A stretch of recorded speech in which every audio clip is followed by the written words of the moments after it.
Hello, my friends, and welcome to the basement. I am your host, Dr. J, and today I'm very excited because I have a very special guest who's here to talk to us about insurance, and not just homeowners insurance, but auto insurance, life insurance, and so many different aspects of what insurance means for you. So let's get started with my friend and colleague, Andy Zuloaga.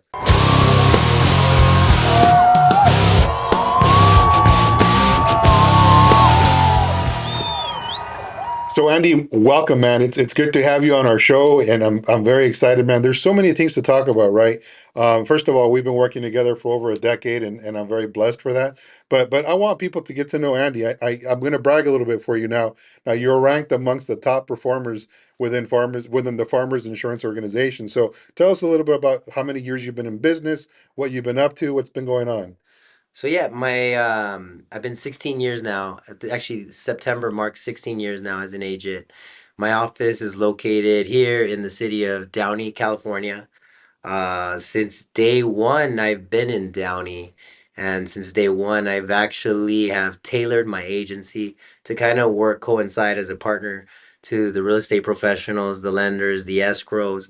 Prior to doing insurance, I actually was processing home loans, and that's where I felt I saw the need for at least I felt like I saw the importance of insurance in the transaction. And it seems like anytime I needed certain conditions or whatnot, the insurance portion of it was always like the underrated Sure. portion of it. Yet it was at times I was like ready to close the deal and they were failing to send me an updated evidence. I couldn't get a hold of the agent. So that's when I was like, you know what? I'm going to go out, process the loan. I'm going to notarize the loan. Right. I'm going to get my fire insurance license. I'm Sure. going to try to sell the fire policy. But when I got licensed with my insurance license, right, I saw the opportunity farmers offered, and it was just something that I decided to quit the processing and just give insurance my 100% from the get-go. Now, and again, I was trying to brag a little bit about you from the beginning, right? You have a region, right? From what I understand, you're part of a region. How many agents in that region? In our territory, we have about 4,000 agents in our territory. Okay, and you are ranked, I think, number seven. Yeah, I'm In amongst the your, top 10. wow, that's amazing. That's quite an accomplishment. And I have to say I have to commend you because number one, guys, he's my insurance agent, my auto agent, my life agent. So Andy's been servicing my family and myself for many years. And what I love about you, Andy, is that we have a personal relationship, not just because we do business together, but because it's real easy for any of your customers, any of your clients to be able to pick up the phone and say, "Hey, Andy, I have a question." Yeah. Right? And you're very approachable and you return everybody's calls. So I mean, that's what I think makes you different, right? From all the other insurance agents out there in the industry. Correct. I feel like most people, when they buy insurance, it's like a pattern. Right. It's actually becomes transactional. You make a phone call, you give your information, they give you a price. If it works out, great. If it doesn't, you move on. But, at the end of the day, we have to be licensed, right? Just as you have to be licensed. Right. And I feel it's so important. Insurance, I mean, what I sell is contracts, right? They're legal contracts that I sell. And yeah, I mean, if I don't analyze your exposures, right, or at least educate you with what you need, what you should have, I feel that, yeah, tomorrow something can happen. And I mean, I'm a type of person that I'm never going to force anyone to buy anything, but at least I should give someone the knowledge to make an educated decision when purchasing their insurance, right? You can lead a horse to water, but you can't force him to drink.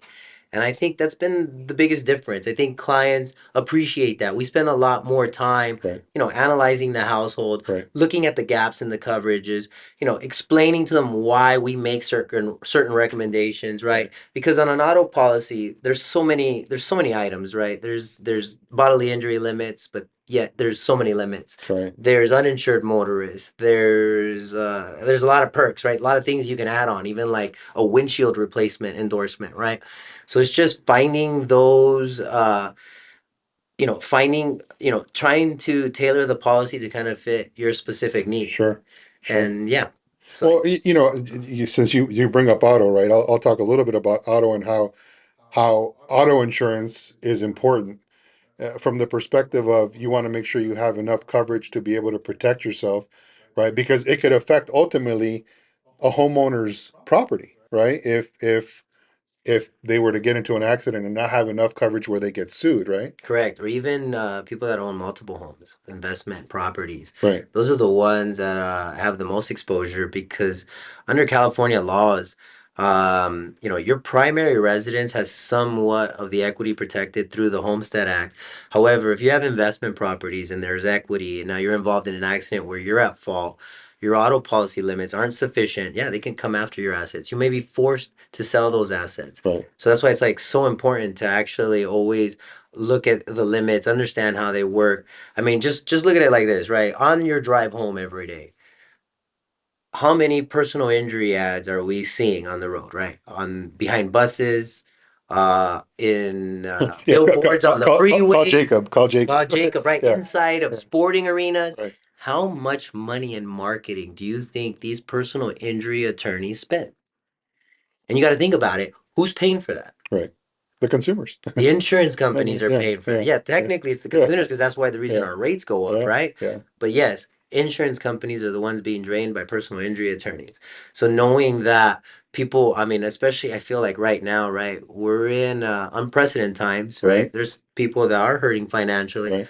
So there's a lot of people that can take advantage of the system take advantage of the system, perhaps you know, may or may not be injured, right? But at the end of the day, they're still coming after bodily injury limits. So that's where you gotta have yourself protected and not exposed. Yeah, I want to add a little bit more to that because I know we have attorneys here, right? And some of our attorneys do personal injury, right? Yeah, And I'll never forget a case where this guy was hit. He was hit while he was crossing the street, right? And the guy that hit him had the cheapest insurance. I don't remember the name, and I don't want to say the name, but he ended up in a wheelchair, and the guy's limits was like $5,000 for bodily injury. Like, how do you? And the driver of that vehicle was lived in an apartment, right? Had a minimum wage job, which again is nothing bad, but there was no coverage to be able to provide for our client, right? To be able to say, here, thank you very much, to be able to cover not even your medical expenses. So that was a concern, right? So I think it's very important that people understand really when they're shopping for auto, right, that they really understand what does this mean, right? yeah. Because like in the scenario you're just discussing, right? Potentially a person gets out of their car, crosses the street, gets hit by a driver that's uninsured. Your own uninsured motorist limits under your auto policy can't protect you. So it's just knowing, right, those gaps. And then going back to, let's say, the people that, because there's a lot of people that are out there saying, well, yeah, you know what? I don't really have many assets. I live in an apartment.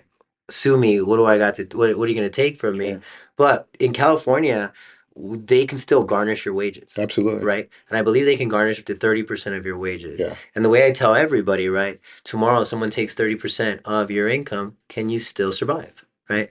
Because the way insurance companies look at you is if they see you as young and healthy, they look at you as still having lifetime earning potential. Hmm. So it doesn't matter how long it doesn't matter how long it takes to get their money back. They're coming after Yeah, you for one the money. one way or another, they're gonna get it. Yeah, Yeah, especially right now. I mean, yeah, right now, it's like I'm saying, it's a difficult time in the insurance industries. You think that these insurance companies, all they do is just profit, profit, profit. right. Me, when I was a consumer, right, I thought the same thing, Yeah, especially, when I was young and I was paying so much money on my auto insurance. I never got into accidents. I couldn't figure out why I needed to pay so much.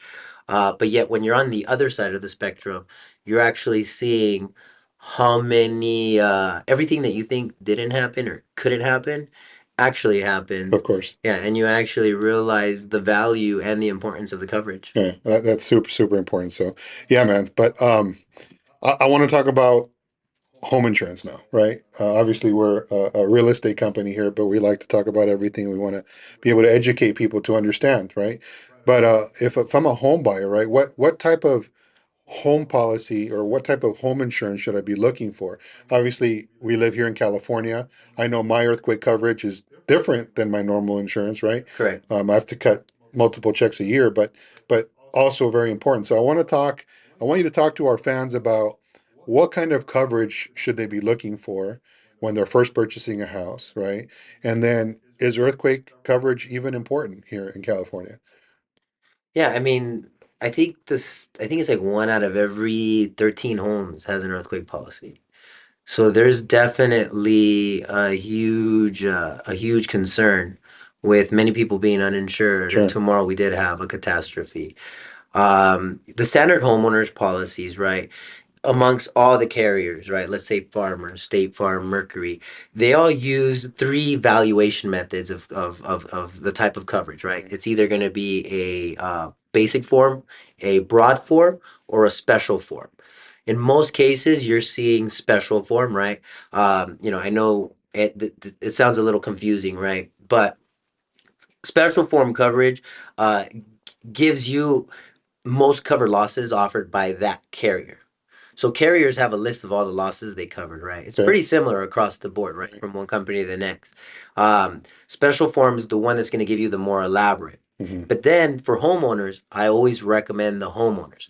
The homeowners is kind of like a modified special form because Okay. it even adds a few more losses and it protects the homeowners a little better. The reason why I always recommend you want to start with nothing less than a homeowners is because the homeowners is kind of let's say going back to auto insurance terms, right?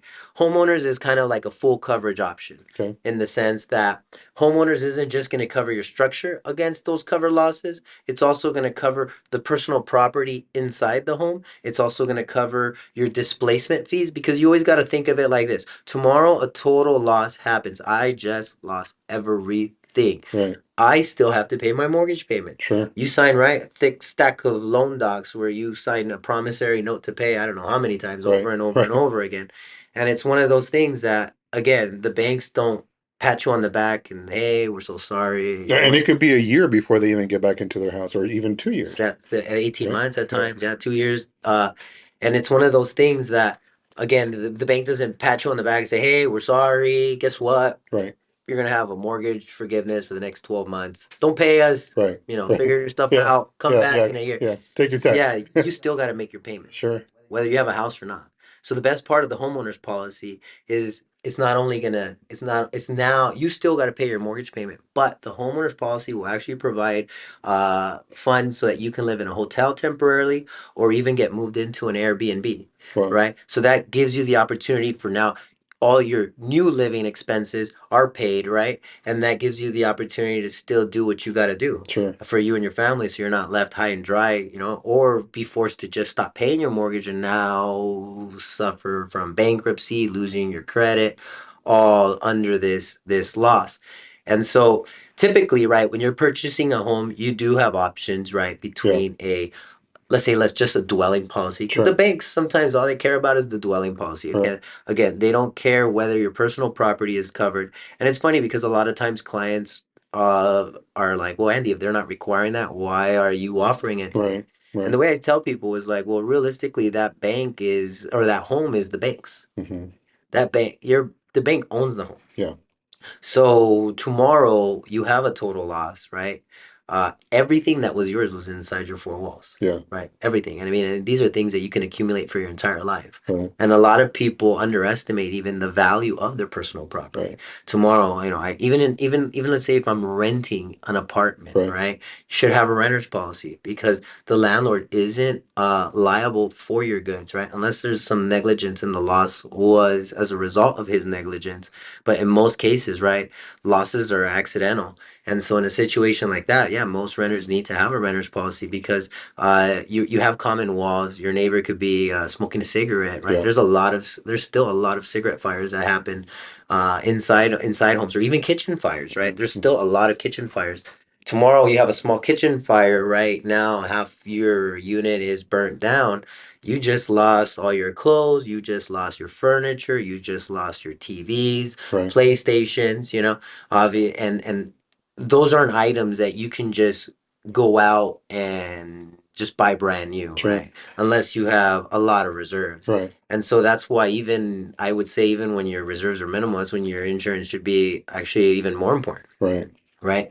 Because at this point there's no self-insurance. Yeah. So yeah, going back to it, you need to have the homeowners because now you're not only protecting the structure. You're now protecting the inside of the home. Now, they're putting you in a place to live, right? So worst case scenario, I have a fire. Immediately, the company is giving me a check that's gonna give me money so I can go buy some clothes, Sure. right? Some temporary, so anything, right? Can't just stay with what I'm wearing my entire life. Sure. And the last thing I want to do is become a charity case to my family, All right? right. And so that's you have the displacement coverage, and then you have the liability. Another benefit of a homeowner's policy is the liability protects you anytime you are responsible for the physical damage or the physical damage of someone or someone else's personal property. Yeah.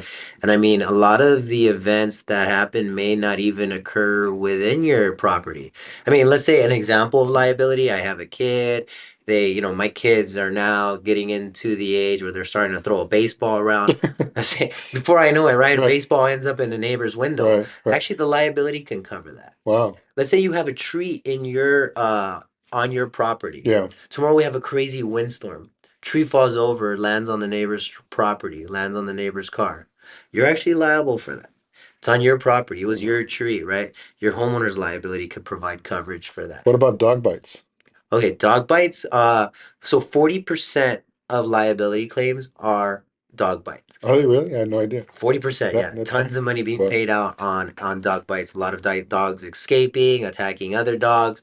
Insurance companies, though, have now become very picky with dog bites. Now there's a lot of breeds that are excluded. So I always make sure you are aware which breeds are excluded under your policy, because let's say tomorrow you have a pit bull, that pit bull bites someone, automatically, if it's an excluded breed, they're not going to pay that claim. oh wow. So yeah, very important to know. Yeah, I No, know. I used to have Akitas, and my policy did not cover my dogs. yeah, Akitas Yeah. are part of the Yeah. breed exclusions. There's seven specific breeds. Yeah. I know Akitas, German Shepherds, Rottweilers, Pit Bulls, Chow Chows. Um, And crazy Chihuahuas. Chihuahua. You know what's funny? The one time I got bit by a dog at a client's house, it was a Chihuahua. Yeah, I was in an I've been bit by a appointment. Chihuahua, dude. Never by a Rottweiler Never, or a Pit Bull. never. But yeah, I'm smart enough to know to avoid the Rottweiler or the yeah, Pit Bull. that's hilarious, man. Yeah, yeah. All right. Well, that's good to know, man. That's good information. Now, tell me about earthquake coverage, though. Oh Earthquake yeah. coverage, because that's different, right? That's not the same thing, right? So, So yeah, there's earthquake. There's pros and cons to earthquake, right? The pros are obviously in California at any given moment, right? We can be struck by a big one and it can turn our lives around big time. because it's not really a matter of if, it's Yeah, a it's a matter of matter when, of when. right? Yeah. So, So earthquake, I always typically recommend. Now, there is a flaw to the earthquake policy, and the flaw is the earthquake policy, since it is mainly a state product, right? It's mhm, usually most of it's through California Earthquake Authority. okay, There is high deductibles, right? right. There's high deductibles. The basic, and this is important for people to know because a lot of times people go out buy an earthquake policy and automatically feel they have the coverage, right? You got to be aware of a few items, right? Your standard earthquake policy has an average of 15% deductible. And the 15% of what? 15% of your coverage A limit. So if you have 400,000, right, of coverage A limit, meaning that's how much we estimate it'll cost to rebuild your house, 15% of that is 60,000. Right. So you have to have a $60,000 deductible. Another drawback of the earthquake, this, or let's say a standard earthquake policy sold to you, is they only include $5,000 of personal property and $1,500 of loss of use. Back when I was talking about the additional living expenses, right? Money to live somewhere else in the event of a covered loss, I can't reside in my home. $1,500 in an earthquake or after an earthquake isn't probably even gonna put you in a hotel for a week, because you always got to consider this, right? After an earthquake, what will more than likely happen, right? Hmm. We're probably gonna see a surge in construction prices, Right. a surge in the living Right. expenses. Right. Everything's gonna Right. start going up because Right. now there's a shortage, right? So it's supply and demand. So that's why anytime anyone's looking for an earthquake policy, yeah, one, take a look at the deductible. Two, increase your personal property limit. Personal property is so important. And three, which I feel is even the most important or more important than personal property, is that loss of use limit. I mean, in my earthquake policies, I've maxed out my loss of use limit because to me, if hey, tomorrow I can't live in my house, at least my policy has $100,000 set aside so I can figure out where me and my kids are going to live Sure. for the next few months. So that's when I recommend earthquake policies. That's where I don't recommend buying a basic one because again, since I feel they're so basic, a basic policy leaves you exposed, right? Unless again you have a lot of reserves, right? But I recommend if you're going to do the earthquake policy, make sure you do it right. Yeah. No, no. Now, for example, now that you brought that up, I mean, what am I paying? Oh man, we gotta look it up. We'll talk later. Yeah, But usually in your case, I mean, I'm pretty sure that I kind of like, you know, I gave you. I know. You've always been Yeah, trusting, so yeah, I'm pretty sure yeah, I gave you what I felt you yeah, needed. yeah. So if I don't have earthquake insurance and it happens to start trembling, and I so happen to accidentally knock over my candle, and we have a fire. Yeah, I mean the No, one and only time, yeah, an yeah, earthquake will get covered is if it results as if there's a fire. The fire coverage will then kick in, right? But in well, it's a yeah, tough, yeah, yeah, yeah. I know, and I know we've living in California, right? We're all kind of like, oh, when is it going to be, right? We've been yeah. hearing, I've been hearing about the big one since I was a kid, right? Yeah. So And we just don't know, we've lived through some big ones. right? We've seen Yeah, damage. Yeah, yeah. I mean during the Northridge, 90s, yeah, there was yeah, a lot. I don't have the stats on it, but there was a lot of money yeah, in losses. yeah. A lot of fires. There was a lot of damage. Yeah, The well, Northridge quake was a you know lot a of thing or two damage, because you've seen a thing or two, right? right? So, no, but yeah, I mean, I live in Northridge, and I know that that's something that we always think about, right? And that's Yeah. why we have earthquake insurance, and also something very important that we always recommend to our buyers to purchase, right? Yeah. So Andy, Real quick though, yeah, even one thing we haven't yeah, discussed is flood. oh, yeah, Flood is also optional. Flood is not covered by your standard homeowner's policy. Under special form, right? Uh, Water is covered, but usually water is only covered when it's sudden and accidental, right? Most things that are wear and tear related or even like slow leaks, those are usually excluded by most home policies or by most policies. But if tomorrow, right, we have which we've seen, right? I mean, a few years ago we had an El Nino season, right. and I mean, I live in Long Beach, and there was a lot of streets in Long Beach that were flooded. Well, Manhattan Beach was recently flooded. Yeah. Yeah, yeah, And so, yeah, flood, very important. If you're financing your home and you're in a flood zone, the bank will require a flood policy, right? But that's always something in the back of your mind to also consider. So now flood is different than a pipe bursting and then flooding your house, Correct. right? The flood's now a natural disaster, and it has to be declared a natural disaster in Okay. order for the flood, because flood mainly is, I mean, there's private carriers that insure flood, but most flood policies are under FEMA. Okay. Okay. It's a federal policy. All right. Well, that's It's certainly a good to federal know. emergency policy. Especially like people that live in the mountains too. I mean, they're very susceptible to flooding after a fire or you know. Yeah, correct. Okay. All right. Well, that's good to know. Thank you, man, for that. Andy, how can if people want to change or just consult with you, right? Can they just talk to you about without any commitment to talk to you about what their coverage is? Are they properly protected? Because sometimes people don't even understand how to read their binders, right? They have a binder, but they don't really know what it means. And I know you've taken the time to explain to me how to read my own binder, Yeah. right? So can somebody just call you, pick up the phone? Yeah, I mean, one of the things that I find is one of the reasons for my success is I genuinely love what I do. Yeah. Like, I feel like I am in a position and I offer a product that has the power to help people in ways they had no idea, right? Mhm. Especially in times of catastrophe, right?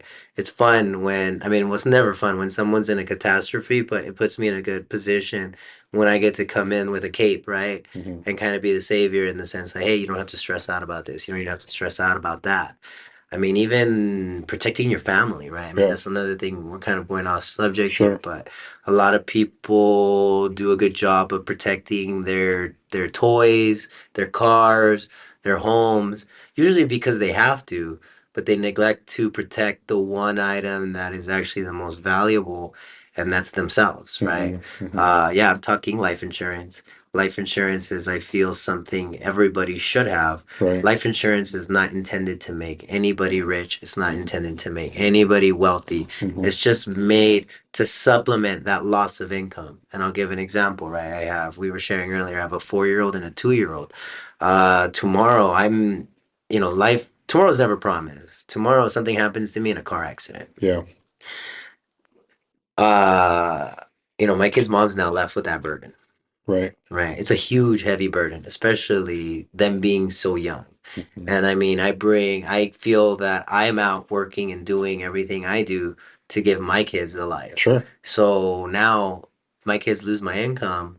What's up with that? So that's the whole point of having a term policy. It just gives your family reasons. Like, so nowadays, right? Home prices are so expensive. It is taking two incomes to Right. purchase a home. Right. Okay, tomorrow I lose my significant other. Can I still pay for this home?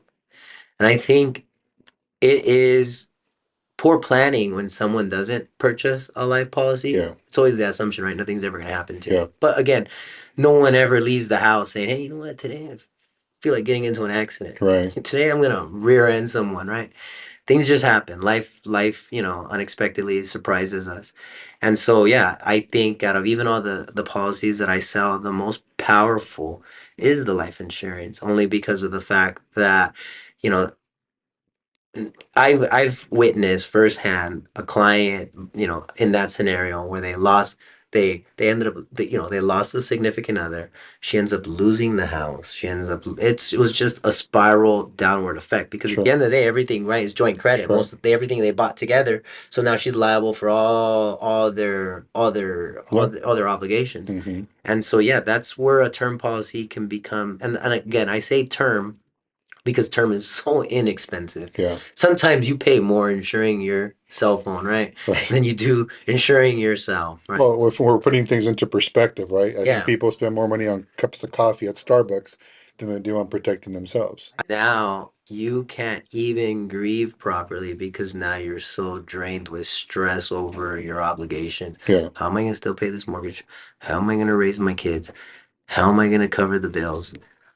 And I feel that everyone deserves, the hardest thing in life is losing a loved one. Yeah. Everyone deserves to have that time to properly grieve. I mean, it's funny because I even have life insurance policies on my kids. I obviously the face amounts that are on my kids are worth so much more Right. to me, Of right? course. But you always got to think of it. What if tomorrow something were to happen to one of my loved ones? Right. My kids are my world. I know for a fact that tomorrow I lost a child, I probably wouldn't be able to work, Right. at least for some time. Of course. And so that's the reason why I've actually insured my kids. It's more to protect my staff, right? My employees, protect my business, protect my livelihood. Because I don't know where I would be if tomorrow I lost a loved one. Right. I'm hoping all the money I spend on life insurance goes down the drain, right? Yeah. But you never know, right? You never know. You just gotta be prepared. Yeah. And I Do the think best we can to prepare ourselves. I think living in this pandemic, right, that we've kind of gone through in the last 3 years, I think or I think the reality of death, I mean, as crazy as it Yeah. sounds, has been more realistic to me, right? More than ever. I had somebody on our team that passed away, right? And again, young, wasn't old by no sense of the word, and left the family behind, left children behind, and it's A few weeks ago, I had a friend and out working, putting up open house. He had open house signs up. And that night he didn't make it home because he was hit by a drunk driver. yeah, I know, It's that's just like awful. that. So Yeah. that's just life. Life can change in the blink of an eye. And guys, I mean, I know that nobody ever wants to talk about death. Nobody, it's something that we all try to avoid, even like living trust, right? Which we do here for our clients.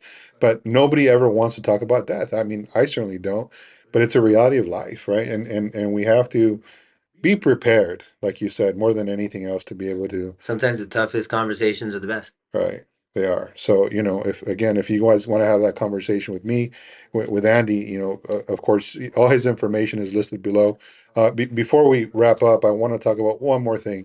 Umbrella policies. What's an umbrella? What does that mean? I know we use that term loosely here in the office, but what can our clients understand more about what an umbrella policy means? So yeah, earlier when we were talking about exposures, right, and liability limits, what an umbrella does is an umbrella will provide excess liability, right? So back to it, I insured my toys, I insured my car, I insured my home.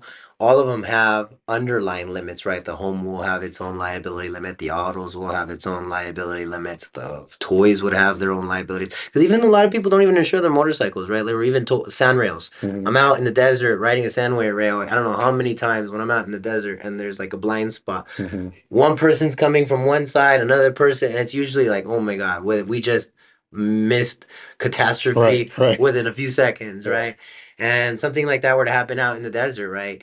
That could leave you exposed if you hurt someone, right, right? right. So that's where a benefit of having an umbrella comes in because the umbrella, your policies do have limits, as we mentioned earlier. Now that umbrella is going to kick in and give you an extra one, two, with farmers, we'll go all the way up to 10 million Wow. on the excess, on the Yeah. excess. Yeah, no, I know I have one as well, so Yeah. I'm always protected. So thank you, man. Well, guys, we've come to the end of our show. I want to thank Andy for being here again, man. You've been a great friend, great colleague, great partner to all of our clients here at Remax, and we want to thank you for that. So, guys, if you guys are thinking about changing your insurance or even shopping an insurance policy, feel free to reach out to our boy Andy. And of course, if you're looking to buy or sell, of course, don't forget your boy Dr. J here at Remax High. We'll see you soon. Bye bye.